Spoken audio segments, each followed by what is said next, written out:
Aujourd'hui, on va apprendre comment régler un compresseur légendaire, j'ai nommé le 1176. C'est parti. Bonjour et bienvenue à l'Académie du Gros Son. Je suis Gérald. Et moi c'est André, et aujourd'hui, donc, comme je dis, on va parler du 1176 de chez Universal Audio ou Uray, qui est un compresseur légendaire que vous avez certainement déjà entendu parler, vous avez probablement déjà utilisé, parce que c'est un peu le compresseur que tout le monde fait, dont tout le monde fait une version en plugin.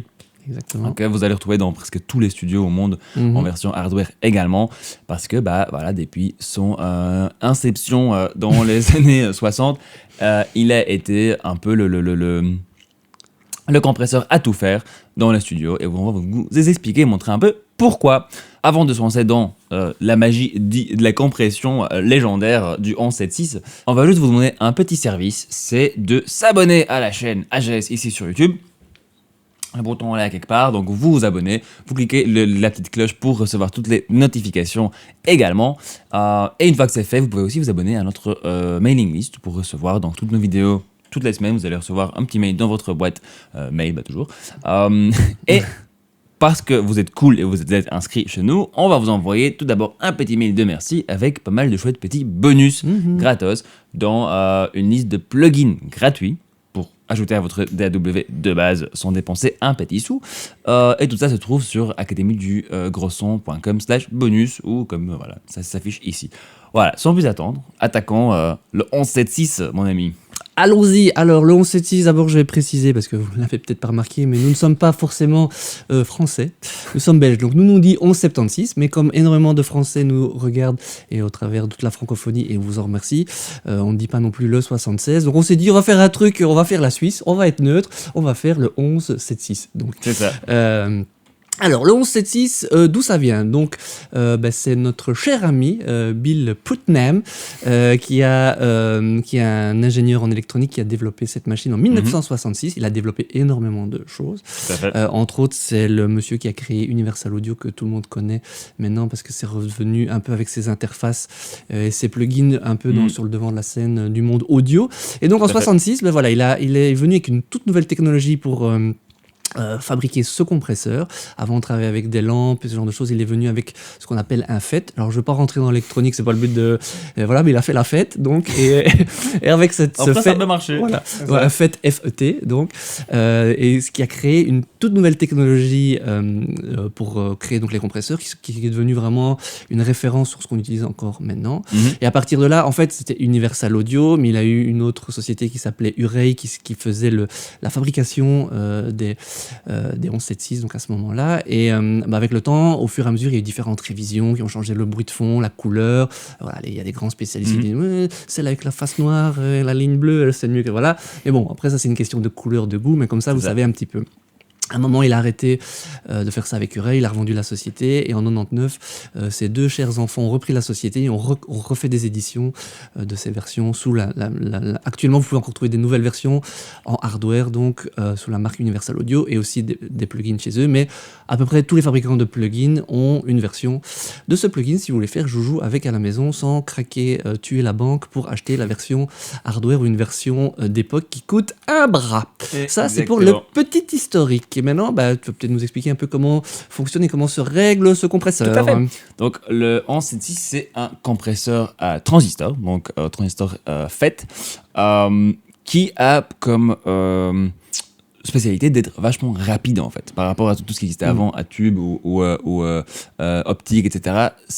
C'est un compresseur qui est beaucoup plus rapide, et donc du coup, qui permet de faire des choses qui sont assez drastiques, et d'être vachement transparent sur d'autres réglages. Donc vous allez voir, on va montrer un peu les deux utilisations. Alors, voici ici dans ma petite session, vous connaissez le morceau si vous avez déjà regardé un peu l'Académie du Gros Son, c'est notre hit interplanétaire que voici. Donc on va travailler là-dessus aujourd'hui. Donc pour vous montrer un peu les réglages et comment régler tout ça, on va prendre la version du 1176 de chez Waves. Alors, quelque part, toutes ces différentes versions vont partager les mêmes principes. Donc, voilà, c'est pas super important que ce soit celui-là. Ici, rien qu'ici, on a déjà 3 ou 4 versions différentes qu'on aurait pu prendre.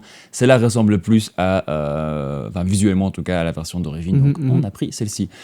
J'aurais vous parler tout à l'heure de différentes révisions. Ils ont même ici l'option de vous donner deux visuels différents et de sonorités un peu différentes. Alors, la partie la plus importante à savoir sur le 1176 en termes de réglage de comment est-ce qu'on utilise ça, c'est que c'est un compresseur à threshold fixe. Vous n'allez pas trouver un réglage threshold. Si vous n'êtes pas sûr de qu'est-ce que ça veut dire, arrêtez ici. Prenez 20 minutes à aller regarder notre vidéo sur la compression pour les débutants. On explique tout en long et en large. Vous trouvez ça dans la description. Donc, un threshold fixe, c'est-à-dire qu'on va décider qu'est-ce qui se fait compresser exactement en envoyant plus ou moins de niveaux dans la machine. La compression s'opère et ensuite on rééquilibre le niveau sortant de la machine avec le output. Donc voilà, la première chose à faire, c'est déjà de choisir notre ratio.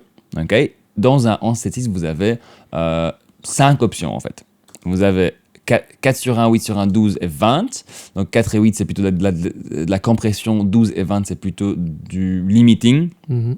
Il y a une petite différence en termes de genoux, de knee. C'est-à-dire que le 4 et 8 vont avoir une compression plus douce et plus progressive. Donc de plus le son arrive près du threshold, de plus ça compresse. Sur 12 et 20, c'est un knee qui est un peu plus méchant et donc la compression s'opère moins vite. Et par contre, dès qu'elle commence à se faire, c'est plus fort. Voilà, ça va dicter un mouvement un peu différent. On va en parler dans 2 minutes. Et la dernière option, c'est All, donc tous les boutons en français. Donc sur les machines hardware, c'était vraiment, on devait enfoncer les 4 boutons à la fois. Un truc interdit qu'un jour un mec a dit tiens, ça serait fun de mettre toutes les compressions en même temps. C'est ça. Et ça a créé un nouveau type de son, quoi. C'était pas censé comme ça. C'était pas censé être fait. Mais ce qui est intéressant, c'est que quand vous faites ça, en fait, le ratio final n'est pas tous les ratios l'un plus l'autre. Ça se finit quelque part entre 12 et 20, mais avec une distorsion harmonique beaucoup plus marquée et un nid encore plus dur. Du coup, la compression est beaucoup plus forte, beaucoup plus audible. C'est un mode qui est fort apprécié, notamment sur les rooms de batterie, sur les choses qui doivent un peu exploser, faire un peu... C'est ça. Donc, pas de threshold, on fait ça avec le niveau d'entrée et le niveau de sortie. Et ensuite, nous avons la partie la plus cool sur un 1176 et qui l'a vraiment démarqué de tout ce qui se faisait avant, c'est un réglage de attaque et de release en continu. Donc, avant, c'était vraiment des réglages par cran. On pouvait choisir une longueur d'attaque, mais que sur des trucs qu'on a... valeurs fixes. Fixe préchoisi. Ici, c'est en continu. Un truc un peu particulier qu'il faut bien retenir et pas se tromper, ça va de 1 à 7, mais ça va aussi du plus lent au plus rapide. Pas comme logiquement on penserait que 1 serait le plus rapide, le 7 le plus lent. Non, c'est l'inverse.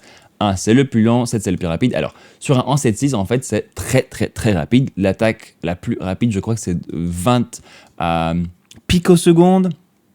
Un truc comme ça. J'ai pas su le chronométrer, ça allait trop vite. Ça va trop vite. Je peux pas dire. Très vite par rapport surtout à des compresseurs encore plus vintage et plutôt opto ou à lampe. Ce qui veut dire qu'il va vraiment attaquer d'un coup et permettre de contrôler énormément le son. Instantané, quoi, on va dire. C'est ça. Et le release le plus rapide est à 50 millisecondes et le plus lent est un peu à plus de une seconde. Ce qui pour des compresseurs n'est pas très... reste très rapide en fait, justement. Donc, hop, voilà, ça c'est tout le réglage. C'est vachement simple comme compresseur. Une de ses puissances, c'est qu'il est très musical. Dans le sens de comment il se règle, il n'y a pas beaucoup de choses à faire. On le fait vraiment à l'oreille. Alors, comment est-ce qu'on règle tout ça? Donc, on a parlé de tout le réglage qu'on a à dispo. Comment est-ce qu'on règle tout ça? Moi, en général, sur un 1176, je vais d'abord choisir mon ratio. Okay? Donc, c'est qu'est-ce que je veux comme attitude. C'est plus ça. Qu'est-ce que je veux que ce compresseur fasse à mon son Est-ce que je veux que ce soit une compression assez transparente, plus douce, donc on va rester plutôt sur un ratio de 4. Est-ce que je veux que ma compression soit un peu plus musclée, que ça fasse ressortir un peu les choses, mais que ce soit pas non plus exagéré, on va être sur un 8. Et 12 et 20, je vais plutôt utiliser quand je veux vraiment ramener quelque chose très proche de moi et lui donner beaucoup d'agressivité, d'énergie, disons. Donc d'abord, choisir le ratio. Ensuite, on va aller mettre suffisamment de niveau dans le compresseur pour commencer déjà à avoir un tout petit peu de compression s'opérer, moins 4, 5, 6 dB. On va revenir avec le niveau de sortie pour que quand je l'ai et quand je l'enlève, le son perçu, le volume perçu soit le même. Et c'est là qu'on va commencer à jouer avec l'attaque et le release pour vraiment sculpter le mouvement de ce compresseur. On va montrer tout ça sur 2 exemples pratiques sur notre voix et sur la caisse claire. Alors, voici un petit exemple. Donc, André vous a expliqué quels étaient les différents réglages qu'on trouvait sur ce magnifique compresseur. On va y aller avec un petit exemple concret. Donc, mon compresseur, il est ici sur la voix. Je vais d'abord le bypasser dans un premier temps. Je vais mettre la voix en solo, comme ça vous entendrez mieux ce qui se passe. Le but, c'est vraiment que vous entendiez comment fonctionne ce compresseur. Donc, écoutons 100. Singers and musicians, keep cool and listen to. Alors, ce que je vais faire, la première chose, je vais forcément enclencher le plugin. Je vais choisir, mon premier réflexe va être mon choix de ratio. Donc, ici, on est sur une voix, j'ai pas envie de faire un truc ultra drastique, où il pourrait y avoir un mélange de deux fois le compresseur, une version soft pour un peu contrôler le mouvement, et une autre après si on veut vraiment avoir le... Mais ça, il faut voir en fonction du mix et en situation. Donc là, je vais commencer soft avec un 4:1, parce que c'est une voix qui est déjà bien contrôlée, qui est déjà bien maîtrisée. C'est quelqu'un qui maîtrise son sujet, donc voilà. Je vais aller je vais pas trop mettre d'attaque et de release pour le moment, je vais m'amuser avec ça après. Donc je vais envoyer, donc une fois que j'ai choisi ce que je pense être le bon ratio, je vais commencer à le faire compresser, comme André expliquait. C'est vraiment ici que je vais commencer à sentir la compression qui joue. Donc on y va. Singers and musicians, keep cool and listen to. Singers and musicians, keep cool. Ok, donc j'y vais à un endroit où à l'oreille j'entends que ça commence à compresser. On a attendu que sur les attaques là, à un moment j'étais trop bam, ça vraiment là ça faisait fort pomper sur les attaques. Maintenant ce que je vais faire c'est que j'ai réglé un premier genre de niveau de compression, de seuil, puisque c'est un seuil fixe. Je vais compenser maintenant la sortie pour que je n'ai plus de cette impression. Bah oui, ça sonne mieux parce que ça va plus fort, le bon classique. Singers and musicians, keep cool. And listen to sing. Voilà, et maintenant je vais commencer à m'amuser avec l'attaque et le release pour que ça attaque quand même un petit peu plus et que je vais commencer maintenant à essayer de contrôler un petit peu ce mouvement pour que quand ça attaque, ça le remette un tout petit peu à sa place et que ça vienne le remettre gentiment. Donc on est vraiment moins cette sensation de la voix qui ressort et lui donner un petit peu ce mouvement elle arrive et puis elle se remet gentiment, créer ce petit mouvement. Toujours compliqué avec la compression, mais c'est vraiment la base de la compression, c'est ce qui est le plus intéressant, c'est de créer ces mouvements en fait. Donc je vais m'amuser à trouver l'endroit d'attaque pour diminuer cette petite attaque et que ça revienne gentiment à sa place. Singers and musicians, keep cool. And listen to. Singers and musicians, keep cool. And listen to. Singers and musicians, keep cool. And listen to. Singers and musicians, keep cool. And listen to. Singers and musicians, keep cool. And listen. Voilà, donc l'idée... Vous avez vu ici, j'ai cherché l'endroit à l'attaque où sur toutes ces attaques, les singer and musician, pour que ça revienne un peu derrière. À un moment, c'était un petit peu trop. J'ai réglé aussi mon niveau d'entrée parce que je me suis rendu compte qu'à un moment, j'avais une vitesse qui me plaisait bien, mais ça jouait quand même un petit peu trop sur l'ensemble. Donc j'ai redescendu un petit peu. Ça attaquait, le seuil était un petit peu trop bas, on va dire. Donc j'ai un petit peu compensé en diminuant l'entrée, si vous avez bien compris comment fonctionnait ce compresseur. Et voilà, et puis après, j'ai été retrouver mon système de release pour que, hop, justement, la voix fasse ce petit mouvement et revienne. Donc là, je m'en suis servi pour quelque chose de léger, qui vient juste contrôler un peu le mouvement et qui met la voix à une petite place qui, à mon avis, dans le mix, sera cool. Donc je vais faire écouter maintenant avec et sans.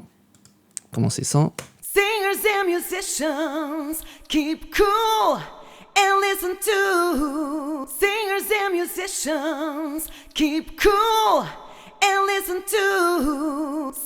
Voilà, donc l'idée, la voix maintenant est aussi un petit peu plus massive, elle a un tout petit peu plus de consistance, et c'est l'intérêt du couleur de ce compresseur. Et voilà, donc c'est vraiment un petit contrôle. Donc ça, c'est une façon de faire, mais cet ordre, on va vous montrer sur un deuxième exemple, je suppose que ce sera plus ou moins la même chose, mais le ratio, hop, j'envoie où ça jusqu'où je sens que ça compresse comme je veux, je compense. Et là, je crée vraiment le mouvement en fonction de l'attaque et du release.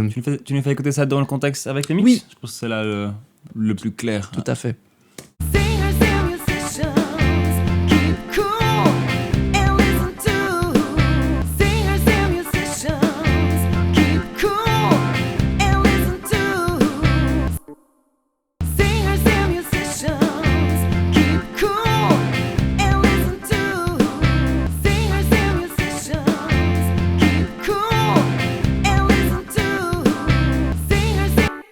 On entend bien que la voix a pris une sorte de densité, c'est ça, exactement. une consistance à travers toute la partie. Là où avant, elle fait un peu... Ouais, c'est ça. Elle était un petit peu plus fluette. Et on sent aussi que la reverb, du coup, qui va avec, il y a une petite reverb dessus, elle est aussi un peu plus constante dans sa présence. Parce qu'on envoie un truc un peu compressé dedans. Voilà. Donc ça, c'est un peu l'utilisation classique du 1176 qui est fort transparent, en fait. Il ajoute une couleur. Il ajoute un peu de brillance, un tout petit peu de distorsion harmonique qui est vraiment plaisante, mais ça reste un compresseur qui est très polyvalent et fort transparent en fait. Oui. Pour ce qu'il fait. C'est souvent un peu la boîte, le bouton mieux. la plupart des ingénieurs qui l'utilisent aiment bien l'utiliser même sans compression du tout. Juste pour la couleur un peu de la machine, parce que ça rajoute un tout petit peu d'ouverture comme ça. Assez intéressante. Voilà, faisons un deuxième petit exemple sur la snare. Je vais faire un truc un peu plus drastique. Donc là, on va aller sur notre caisse claire. Alors, je fais écouter en solo. C'est juste un micro-top. Hein. Là, on n'a pas de micro-bottom. Elle a déjà un chouette corps, elle a déjà une chouette attaque, mais je pense qu'on pourrait de nouveau lui faire un petit bouton mieux sur tout. Et surtout la rendre un peu plus explosive. Là, ça fait quand même fort. Pac, pac. Elle est très courte. Donc j'aimerais, avec mon compresseur, la rallonger, lui donner plus d'attitude, lui donner plus d'assise aussi. Un peu, voilà, juste un peu la grossir dans tous les sens. Donc on va choisir notre, j'ai déjà perdu, voilà, notre 7.6. Ici, je vais peut-être tenter quelque chose, on va tenter la révision Bluey. Donc en fait, la Blue Stripe, c'est la première révision du compresseur qui est réputé pour sonner un peu plus agressif. Donc on va essayer un peu celle-là. Alors déjà, hop, grosse compression. Donc, comme tout à l'heure, on va d'abord choisir notre ratio. Je vais prendre ici un 12/20, parce que je veux vraiment lui donner... On dirait mes points à l'école, tiens. Pour avoir quand même une compression assez forte. On va pas compresser énormément de dB. Par contre, ce que je veux, c'est avoir un peu d'explosion à chaque fois que le compresseur se met en route. Donc, je vais un peu écouter ça. Hop. J'ai une petite sélection ici. Un peu écouter ça et régler tout ça.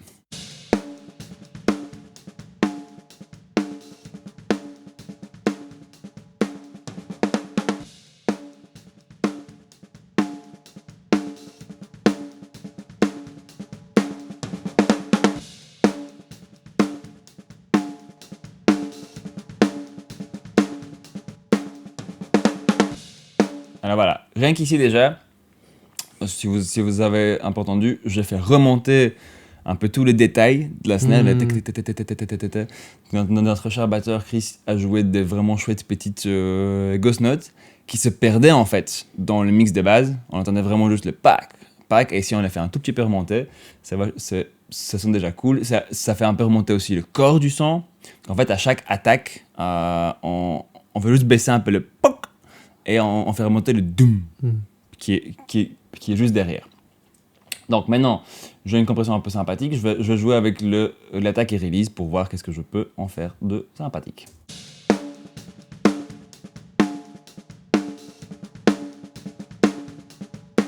Voilà, vous entendez bien, dès que je suis sur une attaque très rapide, on perd toute explosion, enfin toute excitation, parce que le compresseur agit très très vite. Si je le mets de manière très lente, on fait passer tout le pack. Je veux quelque chose un peu entre deux.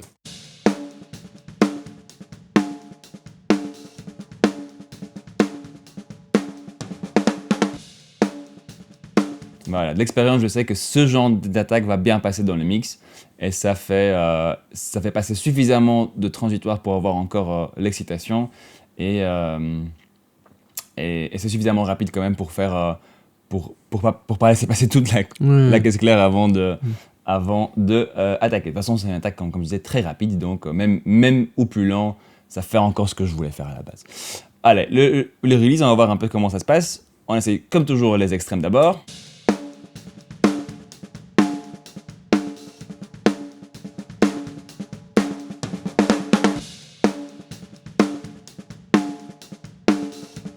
Voilà, je vais un release fort rapide pour justement faire ressortir le corps et les ghost notes.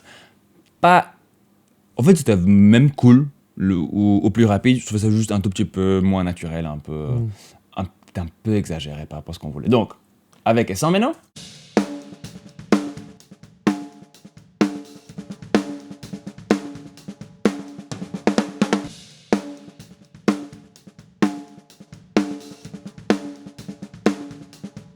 Voilà, si vous entendez déjà ici en solo, sans le compresseur, bah, c'est chouette, mais avec, il y a une vie en plus, il y a une grosseur en plus, il y a un peu d'excitation en plus. C'est exactement ce que je disais tout à l'heure. Un petit bouton plus partout.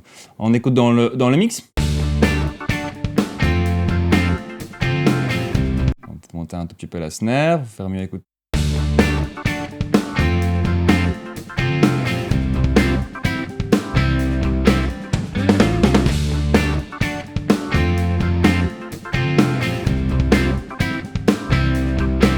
Voilà, pour moi, alors, je n'ai rien changé à l'EQ, enfin, en tout cas pas de manière, pas exprès, mais dès que je mets les compresseurs dedans, je trouve pas que la snare change particulièrement de place. Non. Mais là où elle était un peu poke, comme ça, elle ressort un tout petit peu du mix, ouais.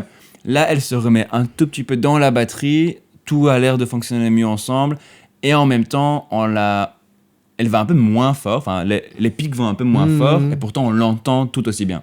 Tout à fait. Donc ça, dans un mix fini, ça va vous permettre de juste contrôler la mise en place de tout le mix et de ne pas avoir de super grosses pics qui après, au moment du mastering, vont complètement vous bloquer au niveau du limiteur, qui va devoir travailler beaucoup trop fort et tout va pomper super fort. Donc voilà, ce genre d'utilisation du 1176, c'est aussi le gros classique.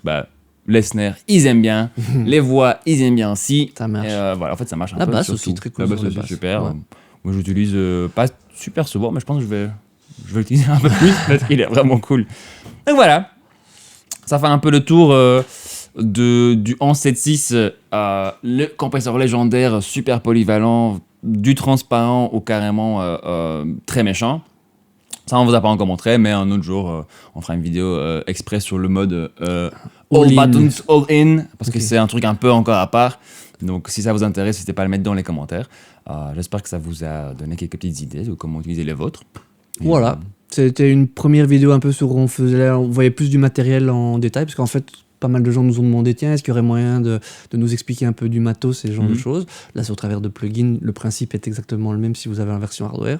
Si ça vous a plu et que vous en voulez d'autres ou sur du matériel spécifique, n'hésitez pas à nous demander. Et on va un peu geeker là-dessus, un petit peu, en espérant que ça n'a pas été trop geek non plus, mais pratique pour vous, que vous allez pouvoir utiliser ça directement dans votre mixage après cette vidéo. Donc, pour le reste, utilisez des 1176, vous faites des mixages et surtout, vous faites de la musique.